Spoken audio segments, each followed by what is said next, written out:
Considérant les abus en récurrence entre les parties, notamment les bailleurs et ou les vendeurs, merci encore pour être chez nous pour la énième fois pour la vulgarisation du secteur de l'habitat en province de l'Ituri que jadis était inconnu du grand public. Grâce aux efforts que nous faisons ensemble, aujourd'hui, nous pensons que nous sommes bien positionnés sur la province de l'Ituri quant au fonctionnement de notre service.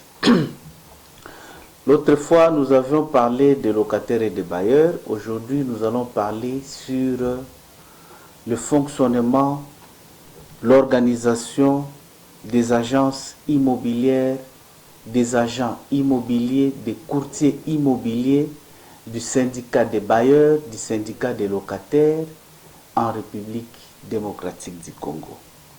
Nous allons commencer par un bref exposé pour nous mettre sur le diapason et faire comprendre au grand public ce qu'est la matière que nous venons d'exposer. Avant 2015, cette matière était un peu volatile et inconnue du grand public.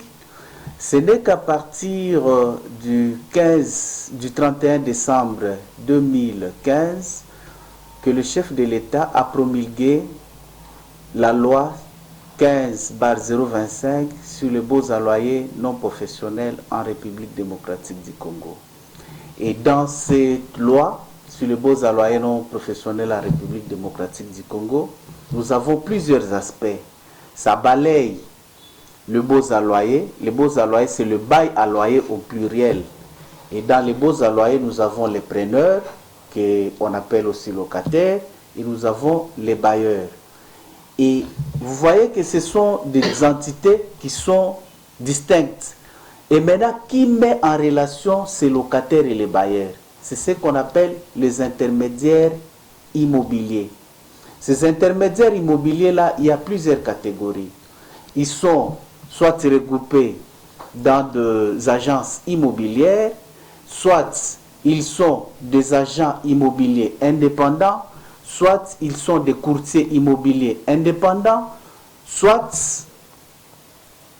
nous avons aussi le syndicat de ces agences et courtiers immobiliers qui est réglementé par l'arrêté ministériel numéro CAB/min.UH/015/2017 du 10 août 2017 portant organisation des fonctions des agences immobilières, des agents et courtiers immobiliers, des syndicats de bailleurs, des syndicats de preneurs, ainsi que des syndicats des intermédiaires immobiliers. La motivation de l'État pour prendre cet arrêté, on va prendre l'exposé des motifs, où il est écrit ceci. Considérant le caractère social que revêt l'agence immobilière dans l'exercice de ses fonctions dans la vie quotidienne de la population, en mettant en rapport le bailleur et le preneur afin de permettre à l'un de jouir de biens et à l'autre de louer ou de vendre.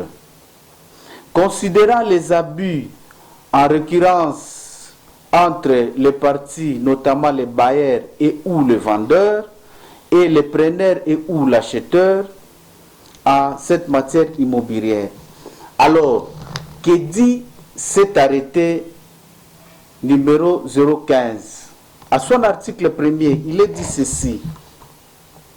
Il est reconnu et organisé en République démocratique du Congo au regard de la loi relative aux baux à loyer non professionnels, les fonctions de l'agence immobilière, d'agent immobilier, du courtier immobilier, du syndicat de bailleurs, du syndic de preneurs, du syndic et du syndicat des intermédiaires immobiliers.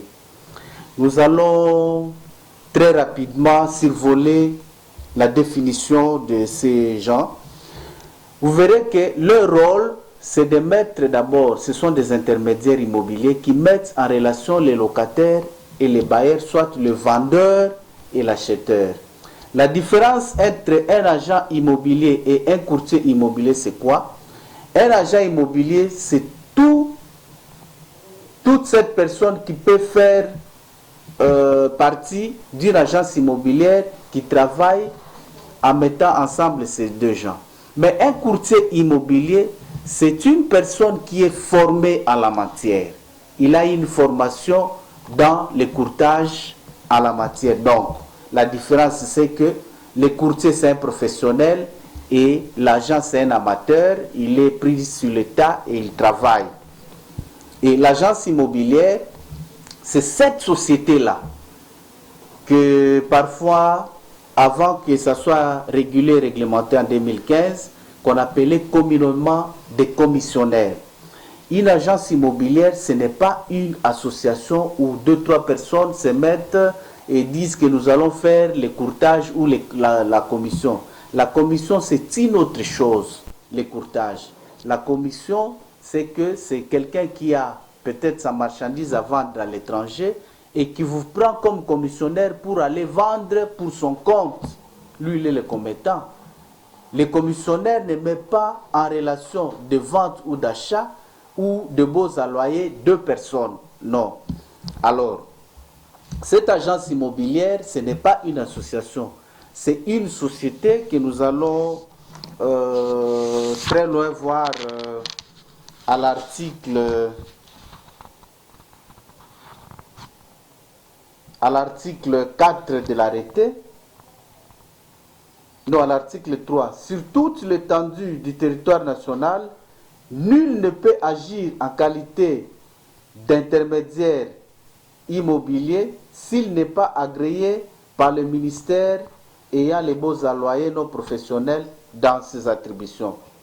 En son article 5, les demandes d'agrément au niveau national sont déposées à la direction de l'habitat au niveau provincial ou urbain, à la division urbaine ou provinciale de l'habitat. Les dossiers d'agrément doivent contenir obligatoirement ce qui suit. La lettre de demande de l'agrément signée par le courtier immobilier, les statuts juridiques notariés, le numéro du registre de commerce ou du crédit immobilier RCCM, comme je vous avais dit que c'est une société. C'est-à-dire qu'il faut avoir le numéro RCCM, le numéro d'identification nationale, l'attestation de localisation du siège, le certificat de propriété et tout ça. Il y a beaucoup d'exigences. Et à son article 2, c'est là où on définit l'agence immobilière. L'agence immobilière est toute entreprise ou société utilisant les courtiers et agents immobiliers et ayant pour rôle de faire la promotion immobilière en mettant en rapport le bailleur et le preneur et ou les vendeurs et l'acheteur afin de permettre à l'un de jouir ou de disposer de l'immeuble et ou du bien que l'autre veut louer ou vendre. Suivez maintenant ce que dit l'alinéa 2 de cet arrêté. Au sens du présent arrêté, l'agence immobilière est une entreprise commerciale. Ce que je disais, ce n'est pas une association, c'est une entreprise commerciale gérée par un courtier immobilier. C'est-à-dire, le courtier immobilier, c'est la personne qui est formée à la matière, le spécialiste, c'est lui qui gère l'agence immobilière et on l'appelle un gérant. Ayant pour activité les transactions immobilières, entre parenthèses, de vente, de mise en location, de biens meubles et immeubles, par nature ou par incorporation et par destination et les fonciers. La gestion, conseil et évaluation immobilière par mandat. C'est-à-dire cette entreprise-là met ensemble les vendeurs et l'acheteur, le locataire et les bailleurs, pour tous les biens meubles et immeubles. J'ai entendu d'autres personnes dire que non, nous vendons les véhicules et que nous ne sommes pas concernés par cette loi. Non, c'est pour le bien meuble et les biens immeubles. Dans les immeubles, nous avons les maisons et les parcelles. Dans les biens meubles, nous avons des véhicules, nous avons des ordinateurs, nous avons des tables, tout ce qui est mobilier. Et c'est ça. Alors, il y a des inconvénients par rapport à ça. Et il y a aussi beaucoup d'avantages que les courtiers tirent dans cette loi. Nous pouvons aller plus loin. Avant, ils étaient en train de tâtonner. Parfois, ils mettent en relation le vendeur et le bailleur, l'acheteur. Après la vente, on lui dit non, nous allons vous raisonner avec $100 ou $200. Alors qu'il est dit ceci à l'article 10 de l'arrêté. Les honoraires de la transaction immobilière en matière de vente se présentent de la manière suivante. Le vendeur paye à l'agence immobilière 10% du prix de la vente et l'acheteur paye à l'agent 5% du prix de la vente. Les vendeurs et l'acheteur qui ne respectent pas les dispositions du présent article sont passibles de paiement d'une amende équivalent à la moitié du montant prévu par l'alinéa précédent.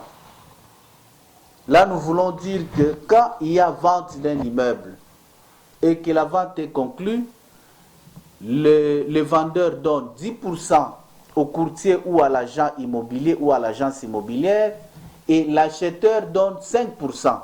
Et s'ils ne se conforment pas en donnant ça, ils vont d'abord donner les 15% à l'agence et ils payent 7,5% au service de l'habitat. Pour l'État maintenant, l'acheteur verse au service de l'habitat, tout en régularisant les droits de l'agence immobilière, 2,5% du coût de la parcelle. Vous comprenez? Alors, ce sont des avantages que les courtiers et les agents immobiliers ont par rapport à la loi. Ils ne bénéficient pas de ça. Pourquoi? Parce qu'ils ne sont pas enregistrés et agréés au service de l'habitat. Si nous allons encore plus loin, à l'article 42 de la loi 15/025, il est libellé ceci: toute agence immobilière qui n'a pas fait enregistrer un contrat de bail dont elle a facilité la conclusion paye, outre les frais d'enregistrement du contrat de bail, une pénalité équivalente à 1 mois de loyer. Là, la loi veut dire quoi? Un courtier qui facilite la location d'une maison et que le marché est conclu, il se tait et que les services demain se rendent compte que celui qui a facilité cette opération, il va payer les frais d'enregistrement du contrat de bail et les pénalités équivalentes à 1 mois de loyer. Je pense que dans bleu, j'ai ramassé un peu tous les points, mais dans les détails, je suis disposé à vos questions. C'est une façon de fixer l'opinion et d'éclairer l'opinion sur les quelques points que vous venez d'exposer. Il se constate le plus souvent sur le terrain à Bunia, où nous assistons à des commissionnaires qui passent des fois pour la vente de matériel, des parcelles, et même pour chercher des maisons à location. Est-ce que sur place à Bunia, il y a une structure de l'État congolais pour régulariser cette façon de faire de la part des commissionnaires, parce que nous voulons être beaucoup plus explicites à nos auditeurs, beaucoup plus rapprochés. Et ça se règle comment en matière de frais, parce que vous avez parlé de 10%, mais nous assistons le plus souvent, nos commissionnaires, les faux vaille que vaille. Et ça, c'est la première préoccupation. La deuxième préoccupation, aujourd'hui, vous verrez certains membres, soit dire des commissionnaires, plus dans la vente des véhicules, d'autres dans les affaires des parcelles. Comment ces services qui pouvaient régulariser ça pouvaient au moins mettre ça en ordre? Merci beaucoup. Merci beaucoup, monsieur le journaliste. Je vais d'abord commencer par recadrer votre question. Je bien dit qu'il y a un arrêté qui réglemente ce secteur et ce ne sont pas les commissionnaires, ce sont des intermédiaires immobiliers qu'on appelle courtiers immobiliers pour les professionnels qui ont fait des études en management sur ça. Il y a des agents immobiliers qui sont recrutés sur l'État et qui travaillent sur terrain. Et le gestionnaire de l'agence immobilière, c'est un courtier immobilier qu'on appelle le gérant de l'agence. Je pense qu'à partir d'aujourd'hui, vous ne parlerez plus de commissionnaires. Des commissionnaires, ce sont d'autres gens qui ont d'autres missions que l'intermédiaire immobilier. Comment ça se fait? Il y a un arrêté interministériel qui réglemente l'agrément et l'enregistrement dans ce secteur.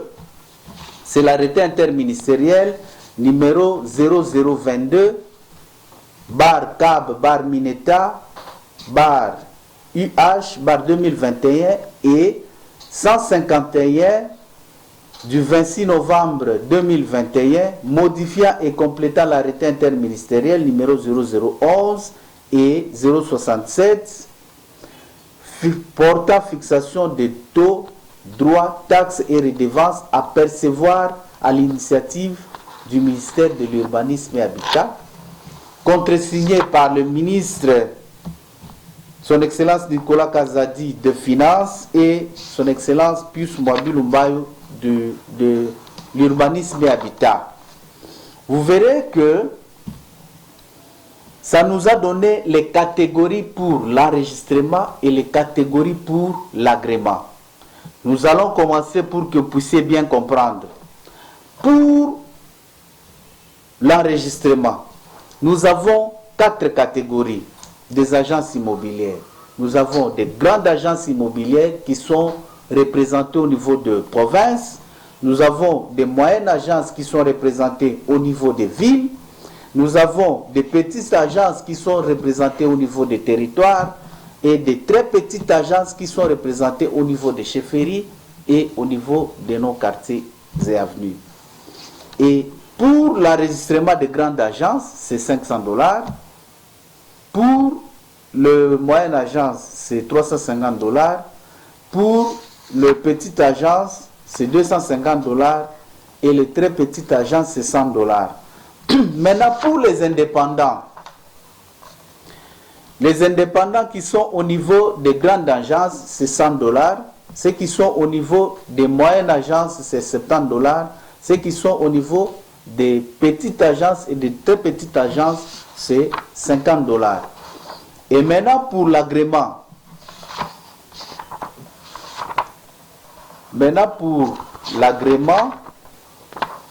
Nous avons l'agrément pour les grandes agences, c'est 3 000 $. L'agrément pour le moyenne agence, c'est 2 000 $. L'agrément pour les petites agences, c'est 500 $. Et l'agrément pour les très petites agences, c'est 200 $. Et l'agrément pour les indépendants, c'est la même chose que l'enregistrement. C'est 100 $, 70 $ et 50 $. C'est-à-dire, la loi dit ceci. Je vous ai lu là-bas qu'en République démocratique du Congo, nul ne peut exercer les fonctions d'agent immobilier, de courtier immobilier et d'agence immobilière comme société ou entreprise si et seulement si il n'est ni enregistré ni agréé au ministère de l'Urbanisme et Habitat à travers la division de l'habitat en province. Et c'est quand vous avez cette qualité, après être enregistré et agréé, que vous posez des actes comme intermédiaire immobilier. Sinon, vous êtes un irrégulier. À un grand nombre d'agents immobiliers, courtiers immobiliers, une grande agence, c'est par rapport aussi à la société. On a dit, on a le RCCM, on a l'identification nationale. C'est bien spécifié dans la demande, quand vous faites la demande de RCCM et d'identification nationale. Et des petites agences dépendent de la grande agence. Ce sont des succursales ou des représentations. Alors, localement, à Bunia ou à Nitori, quand une population veut mettre sa parcelle à vente ou à location, peut passer à travers quel service directement pour être fixé? Non, non. C'est ce que nous disons. Ça, c'est le travail exclusif de courtiers, agents et agences immobiliers. C'est-à-dire, en République démocratique du Congo, nul ne peut conclure un contrat, soit de vente, soit de location, sans la présence d'une agence immobilière, d'un courtier immobilier et d'un agent immobilier. C'est pourquoi, quand nous avons ici une commission de conciliation qui est un préalable pour la saisine du tribunal quand il y a un litige entre les locataires et les bailleurs, ou soit entre les vendeurs et l'acheteur, le tribunal ne peut être saisi si et seulement si le service de l'habitat n'est pas saisi au préalable, et la saisine du tribunal de l'habitat passe par la commission de conciliation qui est présidée par le service de l'habitat et avec plusieurs membres, notamment le syndicat des bailleurs, les syndicats des locataires et les syndicats de courtiers et agents immobiliers. C'est-à-dire, c'est un préalable. Moi-même, je ne peux pas signer un PV de non-conciliation pour saisir le tribunal. Il faut que toutes ces corporations-là signent. C'est à ce moment-là que le dossier est valable et légal. Bon, je ne sais pas, pour terminer, s'il y a d'autres précisions à retenir. D'autres précisions à retenir, c'est que je lance un appel à toutes les agences immobilières, jadis appelées associations, parce qu'une association sans but lucratif, c'est bien explicité, cela ne vous donne pas la possibilité de poser des actes comme des agents ou courtiers immobiliers.